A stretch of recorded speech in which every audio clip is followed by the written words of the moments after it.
Pemirsa apa kabar? Mari kita ikuti Warta Berita PTS tanggal 22 Juli. Wilayah selatan kota Taitung dilanda hujan deras akibat pengaruh tekanan rendah. Curah hujan harian dilaporkan melebihi 300 mm di Desa Tau dan Desa Taren, menyebabkan longsor yang menerjang permukiman warga di beberapa lokasi. Dampak hujan ekstrim ini juga menyebabkan Jalan Provinsi Nomor 9 dan jalur selatan kereta api sempat terputus akibat banjir lumpur dan longsor. Sementara itu di Kinmen, hujan lebat juga menyebabkan genangan air di sejumlah ruas jalan, memaksa kendaraan melaju dalam kondisi terendam air.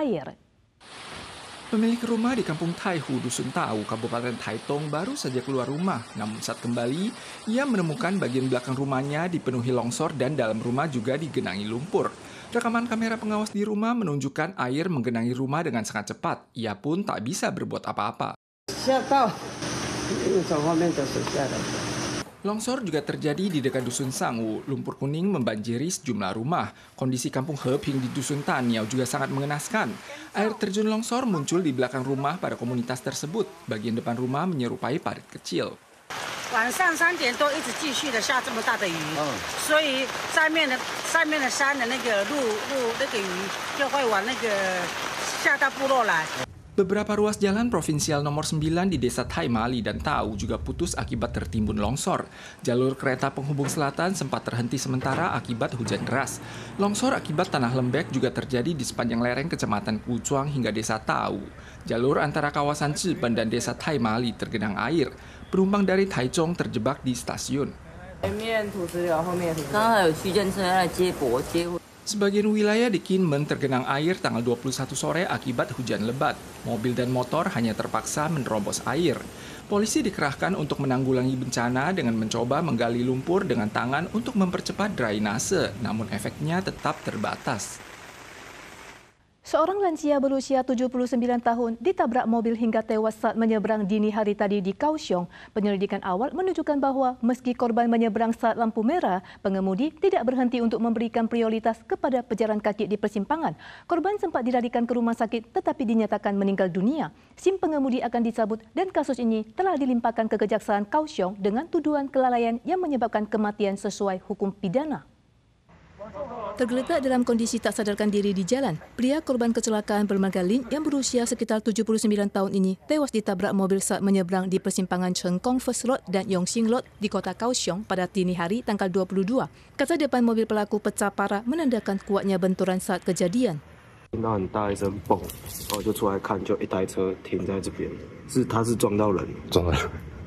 Hasil pemeriksaan menunjukkan bahwa pengemudi tidak berada di bawah pengaruh alkohol dan hanya mengalami luka lecet di tangan. Polisi mengungkapkan bahwa meskipun korban menyeberang saat lampu merah, pengemudi dinilai melanggar aturan karena tidak berhenti untuk memberikan prioritas kepada pejalan kaki. SIM pengemudi akan dicabut dan ia akan diproses hukum atas tuduhan kelalaian yang menyebabkan kematian. 那针对这个案件，本分局特别呼吁汽机车驾驶人行经路口的时候，务必要慢看停，特别是经过行人穿越道时，要特别注意有了行人穿越。 Menurut rekaman bukti, pengemudi melaju di lampu hijau pada saat kejadian. Namun, polisi masih akan menyelidiki apakah pengemudi melampaui batas kecepatan di kawasan perkotaan yang rata-rata berada di bawah 60 km per jam. Polisi kembali mengingatkan para lansia untuk selalu waspada dan memerhatikan lalu lintas dari kedua arah saat menyeberang. Sebuah kecelakaan kerja serius terjadi kemarin siang di Desa Fengyuan, Kabupaten Changhua. Seorang pekerja yang tengah melakukan penumpukan balok baja dinyatakan meninggal di tempat setelah tertimpa balok yang jatuh. Setelah kontraktor menggerakkan alat berat dalam upaya penyelamatan, jenazah korban berhasil dievakuasi. Seorang pekerja bermarga Sen sedang berdiri di atas balok baja. Tiba-tiba tumpukan balok baja ambruk tanpa alasan jelas dan langsung menimpa korban, menyebabkan ia kehilangan nyawa di lokasi kejadian. Petugas damkar tiba di lokasi tak lama kemudian, tapi berhubung setiap balok baja memiliki berat 1,7 ton, mereka tidak dapat mengeluarkan jenazah. Pelaku usaha akhirnya memanggil mesin dari distrik Uri, Taichung ke lokasi kejadian untuk memindahkan balok baja tersebut, baru akhirnya berhasil menarik keluar jenazah korban yang jelas sudah meninggal dunia. Polisi saat ini sedang menyelidiki untuk mengklarifikasi apakah insiden ini disebabkan oleh kelalaian manusia atau masalah peralatan mesin. Toserba yang tersebar di seluruh Taiwan menawarkan berbagai produk dan layanan yang memudahkan kehidupan masyarakat. Namun bagi sebagian pekerja migran yang memiliki keterbatasan bahasa, berbelanja di Toserba menjadi tantangan tersendiri. Untuk membantu mengurangi hambatan tersebut, organisasi masyarakat bekerjasama dengan pelaku usaha meluncurkan program layanan ramah pekerja migran. Program ini bertujuan agar para pekerja migran dapat merasakan pengalaman berbelanja yang menyenangkan. PMI bernama Ririn berdiri di depan rak sebuah Toserba sambil memegang bento dingin. Ia ragu sejenak, kemudian mengembalikan lagi bento tersebut ke dalam rak. Di sisi lain, Ririn mencoba menggunakan mesin layanan otomatis FamiPort untuk mencari informasi. Namun karena tidak memahami tampilan di layar monitor, ia akhirnya menyerah saking frustrasinya. Pengalaman serupa pasti sering dialami oleh para pekerja migran. Membuat proses berbelanja di Toserba yang awalnya instan dan praktis, sekejap berubah menjadi mimpi buruk bagi kalangan ini. Pertama sih bahasa ya, terus yang kedua itu makanan, ada yang halal atau non halal. Terus yang kedua itu masalah proses buat transfer uangnya. Laporan terkait survei PMA di Toserba yang dirangkum oleh sebuah organisasi nirlaba menunjukkan kendala yang paling sering dijumpai PMA di Toserba mencakup pencetakan faktur, pengisian ulang kartu isi card, pengiriman uang ke kampung halaman, pengiriman dan penerimaan paket serta makanan halal selaku isu yang paling dipedulikan oleh PMA Muslim. Selain menimbulkan kesenjangan komunikasi antara kedua belah pihak, kendala ini juga memengaruhi secara langsung minat PMA untuk mengunjungi Toserba di masa mendatang.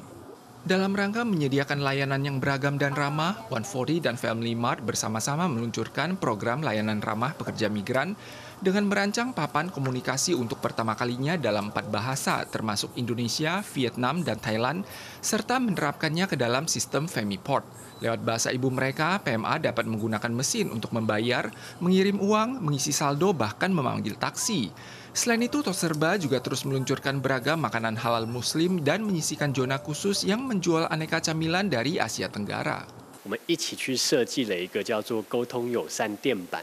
这个店板现在在全台湾超过4000多家的店面，其实每一家的店的那个柜台都有。对，那再来就是在产品的部分，其实全家也因为这一次的友善移工的计划，开始推出了很多东南亚家乡味的零食柜。 Pekerja migran telah menjadi bagian yang tak terpisahkan dari masyarakat Taiwan. Peluang usaha yang dibawa oleh kalangan konsumen ini juga tidak dapat diremehkan. Pelaku usaha menyampaikan, lewat layanan yang ramah di Toserba, mereka berharap dapat menciptakan sebuah pengalaman berbelanja yang menyenangkan bagi para pahlawan devisa ini. Para pemirsa sekalian, sekian warta berita dari PTS. Kita soal lagi di lain kesempatan. Sampai jumpa.